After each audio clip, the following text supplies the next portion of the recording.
मैं बीके पांडे आप सभी लोगों का एक्सेल न्यूज़ में स्वागत करता हूं। मैं आज उपस्थित हूं बागपत के गांव में। शायद आप देख भी रहे होंगे, हमारे पीछे ट्यूबवेल चल रहा है, गन्ने के खेत हैं। महात्मा गांधी कहा करते थे कि भारत की जो आत्मा होती है वो गाँवों में बसती है।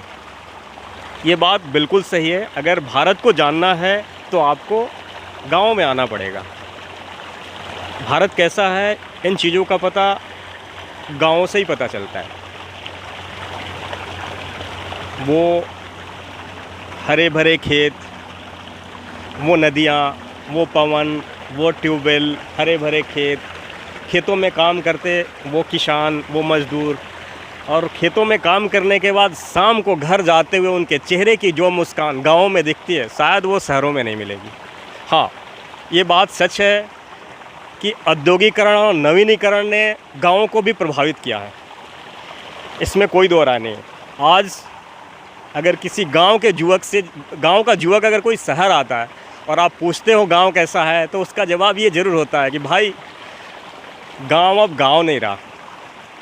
गाँव में भी हालांकि सरकारों ने बहुत कदम उठाए गाँव को बदलने के लिए, और गांव में बदलाव भी आए हैं, जैसे अच्छी सड़कें, अच्छी बिजली।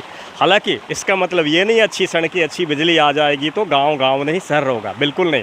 और सबसे बड़ी बात, आज भी जो अपनेपन का आभास और अपनेपन का जो स्वभाव जो अगर कहीं बचा है तो वो सिर्फ़ और सिर्फ गाँव में ही है।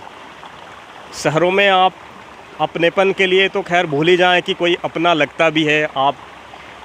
आपके पड़ोसी कौन है, हम कौन है, ये एक दूसरे को पता नहीं होता है। तो गाँवों को नकारा नहीं जा सकता, चाहे कितनी भी नवीनीकरण और औद्योगिकरण हो जाए। आने वाले समय में भी होगा और होते रहेंगे, बट गाँव गाँव ही रहेगा। वो अपनेपन शहरों की नवीनीकरण औद्योगिकरण छीन नहीं सकता जो लोगों के दिलों में बसता है।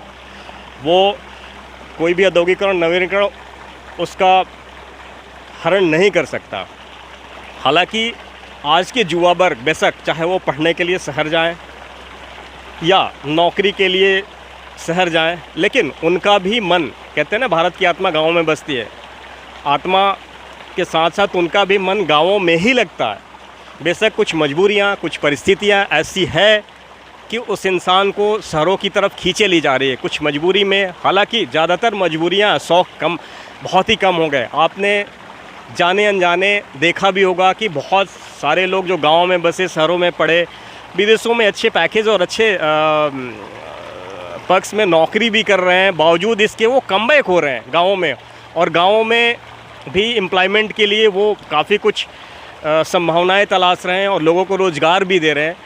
सिर्फ इसलिए नहीं, उनके पास बहुत अच्छे पैसे हैं, वो वहाँ बहुत अच्छा कमा रहे हैं। लेकिन कहते हैं ना कि आत्मा गाँव में बसती है। उनको अपना गाँव, अपना शहर, वो चाहे अमेरिका में हो, ऑस्ट्रेलिया में हो या इंडिया के किसी मेट्रो सिटी में हो, दिल जो लगता है ना गाँव में ही लगता है। कहते हैं ना प्रकृति का सौंदर्य जो है अगर देखना है तो गाँव में आइए। क्या आप या कोई भी ये कह सकता है कि ये जो मैं अपने कैमरामैन साथी से कहूँगा कि ज़रा दिखाएं, ये आप उम्मीद कर सकते हैं गाँव में इस तरह से ये pollution free environment, pollution free हवाएं आपको मिलेंगी? क्या करते हैं हम दिल्ली में, वो जहरीली हवाएं लेते हैं, ऑक्सीजन लेते हैं, और परिणाम तो सबको पता ही है। ये शुद्ध हवाएं, ये प्रकृति, ये पेड़, और सबसे बड़ी चीज़ जो ये शांति का अनुभूति होता है, जो हम शांति यहाँ पे आके फील करते हैं,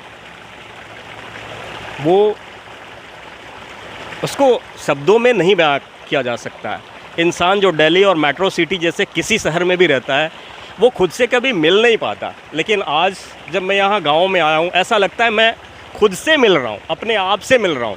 वो शांति की अनुभूति, प्रकृति का सौंदर्य, सब कुछ ऐसा लगता है कि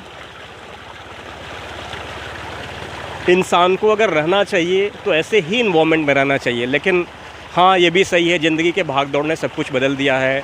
लोगों को, शहर भी लोगों को अपनी तरफ खींचने के लिए मजबूर कर दिया है। मजबूरियाँ, परिस्थितियाँ, रोटी कमाने की चाह, पैसे कमाने की चाह, कुछ आगे बढ़ने की चाह ने चीज़ों को बदला ज़रूर है। बावजूद उस हर भारतीय जो गाँव से निकल के शहर में गए हैं, उनसे अगर आप जानने की कोशिश करेंगे कि आपका पसंदीदा जगह क्या है, उनका गांव या ये मेट्रो सिटी, चकाचौंध भरी रोशनी, लाइटें, भीड़ भाड़ वाली सड़कें, पोल्यूशन वाली हवा और घरों में वो चकाचौंध वाली लाइफस्टाइल, तो उनका भी जवाब शायद नहीं, मैं श्योर हूँ कि वही होगा। मन तो गाँव में ही लगता है, लेकिन वो भी बात करेंगे तो यही कहेंगे कि मजबूरियाँ चाहे जो कराए, बट गांव गांव ही होता है।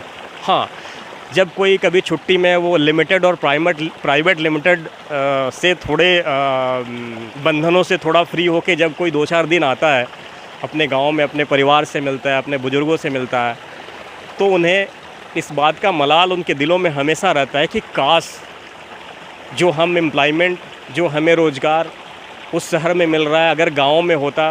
बेशक अगर पैसे के कंपैरिजन किया जाए, अगर कम भी होता तो मैं शायद गाँव में ही रहता। लेकिन मजबूरियाँ ही ओवरऑल अगर ये कह सकते हैं कि लोगों को शहरों की तरफ अट्रैक्ट कर रही है। लोग खुद से शहरों में रहना पसंद नहीं कर रहे हैं, ये बात प्रूव्ड है। और इवन मैं पर्सनली भी कहूँ, आज मुझे जो इतना सुकून मिल रहा है, आप शायद देख रहे होंगे कि मैं इस तरह रिपोर्टिंग कर रहा हूँ, चूँकि आज ट्यूबवेल के पास आने का मौका मिला तो एक्चुअली काफ़ी मैंने भी इंजॉय किया।